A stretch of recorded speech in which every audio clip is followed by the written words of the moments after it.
Et début de tournage, sachez-le, le biais de confirmation. Et salut la compagnie, bienvenue dans ce nouvel épisode de Sachez-le, la version courte des épisodes d'Allez savoir. J'espère que tout va bien dans vos chaumières. Aujourd'hui un épisode un petit peu spécial qui se situe entre un vlog témoignage et un épisode classique.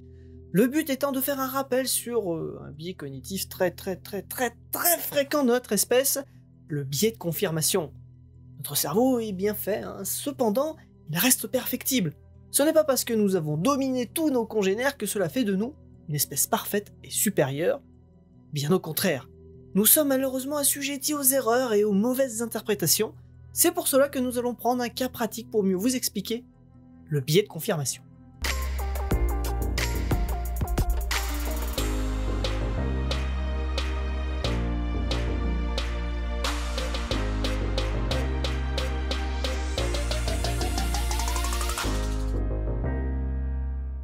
Le biais de confirmation est une erreur de raisonnement que notre cerveau fait malheureusement souvent. Ce nom, un petit peu trivial, cache la tendance naturelle de l'être humain à privilégier les arguments qui valident ses pensées, ses préjugés, ses idées. Quant aux arguments venant mettre à mal tout cela, ils vont être volontairement nuancés, mal interprétés, voire réfutés et ignorés. Tout simplement. Nous ne voulons pas entendre les arguments nous contredisant, et nous nous complaisons dans tout ce qui confirme nos propos. C'est un petit peu barbare et sûrement difficile à comprendre dit comme cela. Du coup, prenons un exemple et place à notre invité du jour. Alors je suis fan de F1 et de Ferrari pour être exact, histoire d'apporter un peu de contexte. Je regarde ce sport depuis avant ma naissance, j'ai envie de dire, parce que ma maman regardait déjà les courses alors que j'étais encore dans son ventre. Du coup voilà, bref, pour la petite anecdote. Aujourd'hui, je contemple toujours ce sport de manière assez passionnelle, je vis un petit peu au rythme de la Formule 1, là on a eu les essais privés, etc. Bon bref, ça fait partie de mes passions. Étant né au début des années 90, par contre, je ne me rappelle pas avoir connu d'accident mortel en Formule 1. Le fameux week-end meurtrier, enfin fameux douloureux week-end meurtrier où Ayrton Senna et Roland Ratzenberger ont perdu la vie. J'avais 2 ans et demi, 3 ans, non 2 ans et demi, enfin bon, je m'en souviens pas quoi. Et pour moi, la F1, j'ai connu la F1 qui va évoluer en termes de sécurité, qui va tellement évoluer que pour moi, les accidents mortels, ce n'était plus possible. Des accidents, oui, graves, oui. On en a eu quelques-uns, mais pas au point qu'on ait des handicapés, voire des morts. Alors Ferrari, comme d'autres écuries, va avoir une académie pour jeunes pilotes, où très rapidement, moi, dans cette académie, j'ai repéré un pilote français qui me plaisait beaucoup. Coup de volant assez intéressant et surtout une intelligence en piste qu'on détecte pas forcément à cet âge-là, parce qu'il était encore jeune quand je commençais à suivre.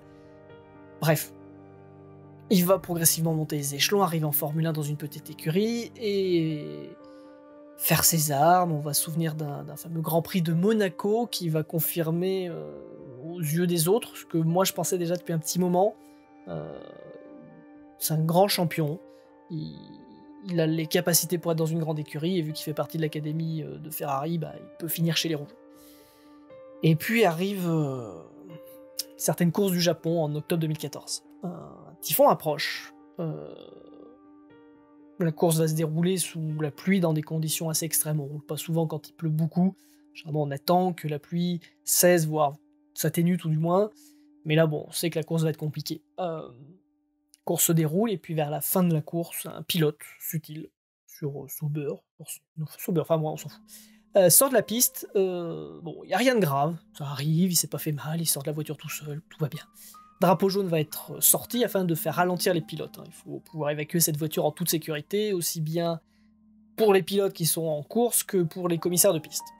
Et puis ensuite va arriver quelque chose d'assez inattendu, la voiture de sécurité va être déployée pour forcer les pilotes à ralentir, à se regrouper un peu en randonnion derrière, histoire qu'il y ait des moments assez longs où les commissaires peuvent travailler sur la piste, sur la voiture, sur ce qu'il y a besoin de travailler, sauf qu'à ce moment-là, en fait, on ne sait pas pourquoi la voiture de sécurité est sortie. Et la confusion commence à apparaître.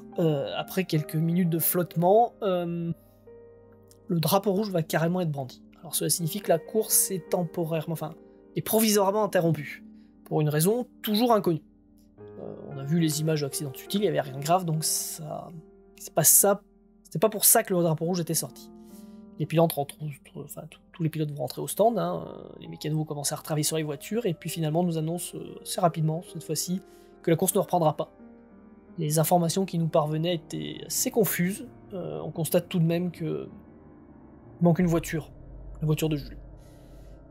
À partir de là, beaucoup de rumeurs vont apparaître, mais bon, j'y prête pas trop attention, ce sont des rumeurs, et puis il va y avoir une photo qui va sortir, que je vais trouver tout du moins, enfin je vais voir, où on voit Sutil, le regard dans le vide, c'est perdu. Et surtout, on voit un médecin de la FIA devant lui qui court casqué encore, il n'a même pas eu le temps d'enlever son casque, il court. Là, à ce moment-là, tout le moment, je comprends que la situation n'est pas grave. Elle est extrêmement grave. Jules, effectivement, a eu un accident. Bref, son état est inquiétant et il est dans le coma. Il sera rapidement évacué à l'hôpital, un hôpital japonais d'abord, et puis transféré quelques jours après, il me semble, en France. Bref. Le podium des 3 premiers se fera quand même ce jour-là, mais sans champagne et sans effusion de joie. Tout le monde est inquiet, les réalisateurs n'ont même pas montré d'image de l'accident, ce qui est assez rare. D'un coup et d'un seul, mon biais de confirmation se met fortement à vaciller. Serais-je trompé ? Alors certes, nous avons eu des accidents graves en Formule 1, mais les pilotes ont toujours repris la course. On peut penser à Massa en 2009, Schumacher en 99, Kubica en 2007, bon bref, il y a des exemples, mais ils ont tous repris la course. Alors il y a eu des morts aussi dans d'autres catégories, mais ce sont d'autres catégories, qui n'ont pas les mêmes règles de sécurité, et pour moi, à ce moment-là, il n'y avait pas plus sécuritaire que la Formule 1. Autant vous dire que j'avais tort. 9 longs mois d'attente après cette tragique course. C'était le matin du 17 juillet 2015. Date que j'oublierai pas forcément. Je peux pas oublier cette date, malheureusement.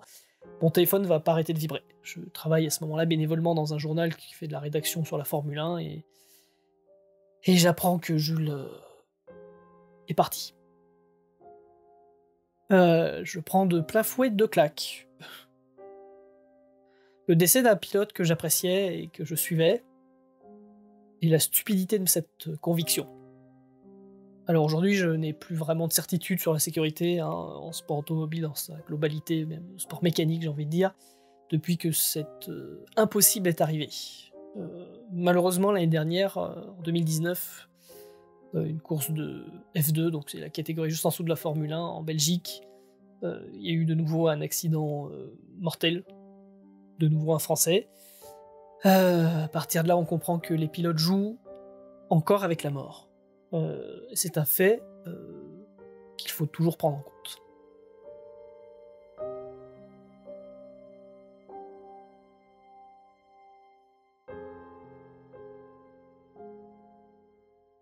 Et voilà l'exemple typique du biais de confirmation.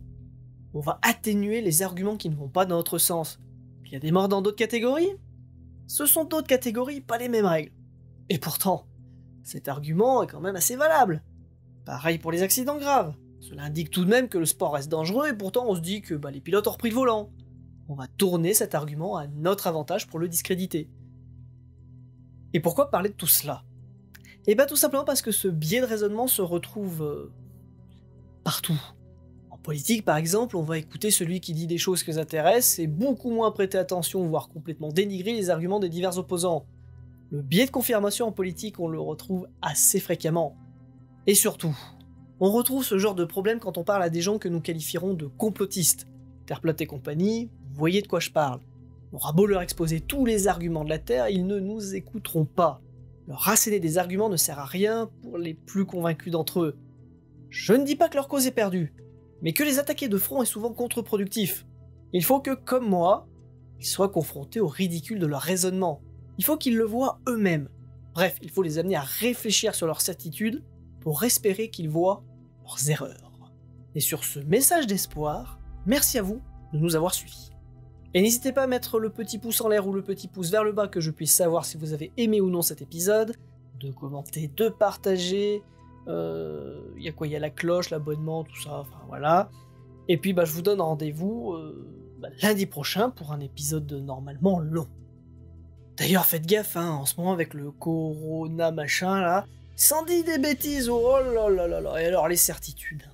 Pour preuve, tous disent que cela vient de la chauve-souris ou du du Bango, machin, là, bon bref. Que nenni! Ce virus nous vient d'une bière portant quasiment le même nom. Pour preuve, les autres bières mettent même des masques de protection. C'est vous dire, hein. Bref, vous êtes prévenus, ne buvez pas cette bière. Merci à vous. Fin de tournage.